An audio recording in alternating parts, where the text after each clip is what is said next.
भक्त श्री जोग जीवनानंद स्वामी जी की ग्रंथिका जीवन पथ से पाठ करके सुना रही हूँ मैं सविता। चश्मा लगाने के पहले दृष्टि शक्ति स्थिर करने की कोशिश करना चाहिए। सीधा बैठकर आँखों की पुतली ऊपर और नीचे 3 से 4 बार करें और उसके बाद दाएं से बाएं करें 3 से 4 बार। उसके बाद दाएं से बाएं तथा बाएं से दाएं आँखों को 3 से 4 बार पूरा घुमाना। फिर 3-4 मिनट आँखें बंद करके रहना। इस तरह का अभ्यास 10-15 दिन करने पर दृष्टि शक्ति ठीक होती है। अपने और दूसरे के मन के रहस्यों को जानने के लिए यह दृष्टि परिचालना तथा स्थिर दृष्टि का अभ्यास करना पड़ता है। बात यह है कि जागृत और चेतन मन का आसन है ये आँखें। नेत्र की दृष्टि वश में हो तो जल्दी मन को भी वश में किया जा सकता है। नेत्र की दृष्टि परिचालन अभ्यस्त होने के बाद अपलक देखने का अभ्यास करना चाहिए। मन की जो 4 स्तरों की बात कही गई वह 2 भागों में विभक्त है। पहला भाग यानी चेतन मन कॉन्शस माइंड में 2 स्तर यानी 2 लेयर है। पहला कॉन्शस लेयर, दूसरा सब कॉन्शस लेयर।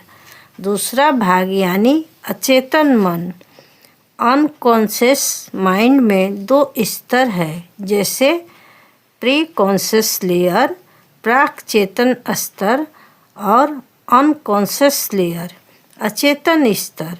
सब स्तर लेकर हम सबका एक अखंड मन तैयार हुआ है। उसमें हम सब सिर्फ चेतन मन का ही खबर रखते हैं। अचेतन मन अदृष्ट की तरह ही संपूर्ण अज्ञात रह जाता है। अचेतन मन की ग्रंथियाँ यानी कॉम्प्लेक्स सब सही स्वरूप में स्वप्न में भी पकड़ नहीं आती। इसलिए सपने से भी हम लोग मन को ठीक तरह समझ नहीं पाए, क्योंकि सपना होता ही है अस्वाभाविक अचिंतित पूर्व। इसका कारण ग्रंथि सब कॉन्फ्लिक्टेड होकर घात प्रतिघात से रूपांतरित होकर दिखाई देता है।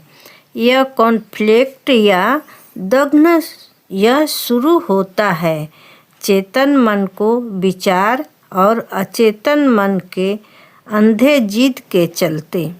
चेतन मन चाहता है सदा ही अचेतन मन का अमार्जित और अनभिप्रेत भाव को दबाकर रखना, और उसके लिए हम सब मन ही मन एक संग्राम भी करते हैं।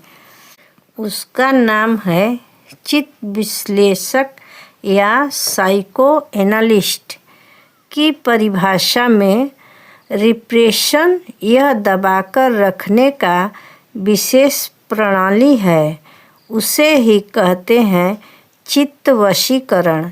जो इस प्रणाली को नहीं जानता केवल बुद्धि बल से मन की प्रवृत्ति को दमन करने के लिए संग्राम करता है, उसका फल होता है विपरीत। वह होते हैं अत्यंत संदिग्ध या क्रोधी या उन्माद।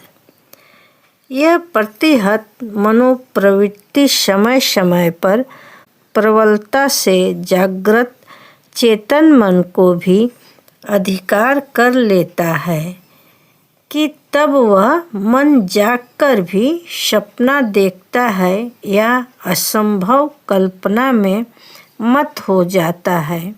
यह जागृत स्वप्न को ही फैंटेसी कहते हैं। यह फैंटेसी के प्रभाव से ही भूत पकड़ा है, देवता भर किए हैं इत्यादि हालात पैदा होते हैं। इसलिए इस विषय में प्रणाली अनुसार ही शिक्षा ग्रहण करना चाहिए। जैसे चेतन मन अचेतन मन की ग्रंथियों को दबाकर भगाकर निष्क्रिय करना चाहता है, उसी तरह अचेतन मन की प्रवाह चेतन मन को धोखा देकर रूप बदलकर आत्म प्रकाश करता है। तब चेतन मन उसे ना पहचान कर अचानक उसकी वश्यता स्वीकार कर लेता है। बहुत सारे बेकार की युक्ति सजाकर भी अचेतन मन अपने ख्याल को सत्य, जरूरत और न्याय बोलकर प्रमाणित करता है। जो इस अचेतन मन के प्रभाव से प्रभावित होता है, वह अंधे की तरह दूसरे के उपदेश को भी अयौक्तिक मानकर उपेक्षा करता है। उसका कभी कल्याण नहीं होता।